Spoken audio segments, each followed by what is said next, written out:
আত্মসমর্পণকারী জঙ্গি সংগঠনের ৯ দফা দাবির ভিত্তিতে আগামী ১৩ তারিখের কর্মসূচি রুখতে তৎপর প্রশাসন। মন্ত্রী বিকাশ দেব বর্মার সভাপতিত্বে উচ্চ পর্যায়ের বৈঠক। আত্মসমর্পণকারী দুই জঙ্গি সংগঠন জলি রিয়াং আর্মি কমিটি এবং জয়েন্ট অ্যাকশন কমিটির উত্থাপিত ৯ দফা দাবি এবং আগামী ১৩ তারিখে তাদের ঘোষিত কর্মসূচিকে কেন্দ্র করে তৎপরতা শুরু করেছে ত্রিপুরা সরকার। আজ আগরতলা মহাকরণে ত্রিপুরার জনজাতি কল্যাণ মন্ত্রী বিকাশ দেব বর্মার সভাপতিত্বে এক গুরুত্বপূর্ণ ও জরুরি পর্যালোচনা বৈঠক অনুষ্ঠিত হয়। বৈঠকে উদ্ভূত পরিস্থিতির সার্বিক পর্যালোচনা সহ পরবর্তী রণকৌশল নির্ধারণে বিস্তারিত আলোচনা হয়েছে। প্রশাসন সূত্রে খবর, আত্মসমর্পণকারী এই দুই সংগঠনের ৯ দফা দাবির বর্তমান স্থিতি, পুনর্বাসন প্রক্রিয়া এবং বর্তমান পরিস্থিতি নিয়ে লাইন ডিপার্টমেন্টগুলোর উচ্চপদস্থ আধিকারিকদের সাথে দীর্ঘক্ষণ কথা বলেন মন্ত্রী বিকাশ দেব বর্মা। আগামী ১৩ তারিখের কর্মসূচিকে কেন্দ্র করে যাতে কোনো ধরনের অপ্রীতিকর পরিস্থিতি তৈরি না হয় এবং সাধারণ মানুষের জনজীবন স্বাভাবিক থাকে তা নিশ্চিত করাই এই বৈঠকের মূল উদ্দেশ্য ছিল। বৈঠকে স্বরাষ্ট্র দপ্তর, জনজাতি কল্যাণ দপ্তর সহ সংশ্লিষ্ট সবকটি লাইনের শীর্ষ আধিকারিকরা উপস্থিত ছিলেন। ত্রিপুরা থেকে বিক্রম কর্মকারের রিপোর্ট, বিগ নিউজ বাংলা। আমি আজকে অশিক্ষিত মানুষ, আমি দুর্বলতা মানুষ। আমি আজকে আপনার সবাই সামনে আনার জন্য বাধ্য হয়েছে।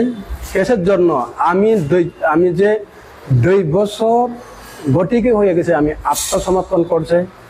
আমি ATTF NLFT এখনো পর্যন্ত কোনো আমরা সরকারের পক্ষ থেকে কোনো আমি সুযোগ সুবিধা পাই না, এবং সরকার সুযোগ সুবিধা একটু দূরে কথা, আমরা যে NLFT ATTF এখন পর্যন্ত কেস কোনোদিন অগ্রল হয় না। কেসে যখন ফ্ল্যাগ ডাউন হওয়ার পরে কেস তো শেষ হওয়ার কথা ছিল, কেন কেস শেষ হয়েছে না? আমরা যে ত্রিপুরা রাজ্য, সাধারণ ত্রিপুরার মধ্যে যত কিছু মানুষের সিলিন্ডার দেওয়ার পরেটা কেসটা শেষ হওয়ার কথা ছিল, কেন কেস শেষ হয়েছে না? কেন আমরা গভর্নমেন্ট অফ ত্রিপুরা আমরা কেন চাই না? ওই কারণে যতসু আমি ওই মাসের 15 তারিখ ভিতরে সরকার যে কোনো আমরা যে ফলো যদি না করে, আমরা কোনো যদি অফিসিয়াল ভাবে থেকে যদি নোটিশ যদি না দেন, আমি ইচ্ছা ভাবে 15 তারিখের মধ্যে, আগস্ট মাস 15 তারিখের মধ্যে আমি কিন্তু রাস্তাতে বইমু, আন্দোলন করবো।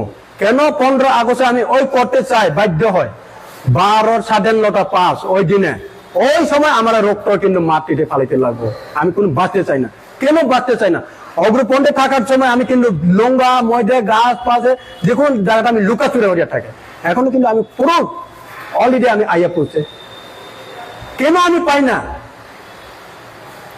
ওই জবাব আমি চাই গভর্নমেন্ট অফ ত্রিপুরাতে, ওই জবাব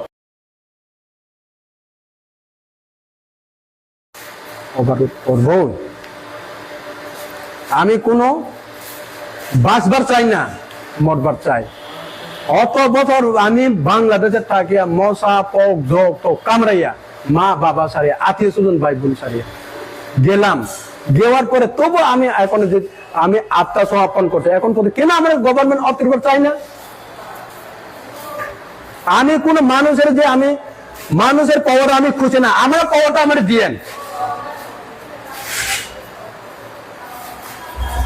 ওই কারণে আমি চাই যেহেতু 15 তারিখের মধ্যে আমরা যে সলিউশনটা কিন্তু ডিটেল অফিসিয়াল ভাবে আমরা ইনফরমেশন দিতে লাগবেই। ইনফরমেশন যদি না দেন কিন্তু আমি কোনো আন্দোলন করব। কেউ কেউ ভাবতে পারে আন্দোলনটা আগে তুমি করছে, কেন আন্দোলন করব ওইটা ভাবতে পারে। আমি কোন মানুষের পাওয়ারে আমার দিয়ে ওই কথা কইতাম না। আমরা যে NLFT ATTF পাওয়ারটা আমি করছি গভর্নমেন্ট অফ ত্রিপুরা, কেউ বিরুদ্ধে আমি যাই না। আমরা পাওয়ারটা আমি দরকার লাগে, আমরা অবশ্যই কোনো টাকার কথা কইতে না। কেউ কেউ টাকার লোভের জন্য কইতে পারবো, ভাবতে পারবো টাকার কথা না। আমরা তো প্রথমে হয়েছে আমরা আইডেন্টি কার্ড দেওয়ার লাগে, আইডেন্টি কার্ড আমার দিতে লাগবেই। আইডেন্টি কার্ড যদি না দেন, আমরা এখনো হাজার হাজার কেস আছে, কেন কেস শেষ হয়েছে না?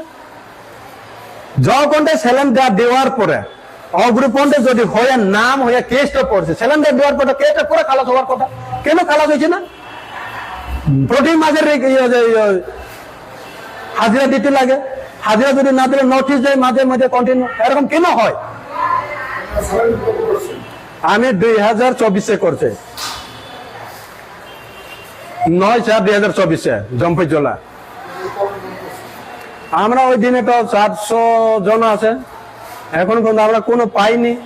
ওই যে আমরা যে সিলিন্ডারে যদি 400 জন আমাদের যদি ফুল না দেয়, এখন আপাতত যে 15টার মধ্যে 50 জনও দিয়ে দেখিও, যদি কেউ যদি না পায় 15টার সুদ, না হলে কিন্তু আমার মৃত্যু দিতে লাগবো। আমি কিন্তু বাঁচতে চাই না। আমি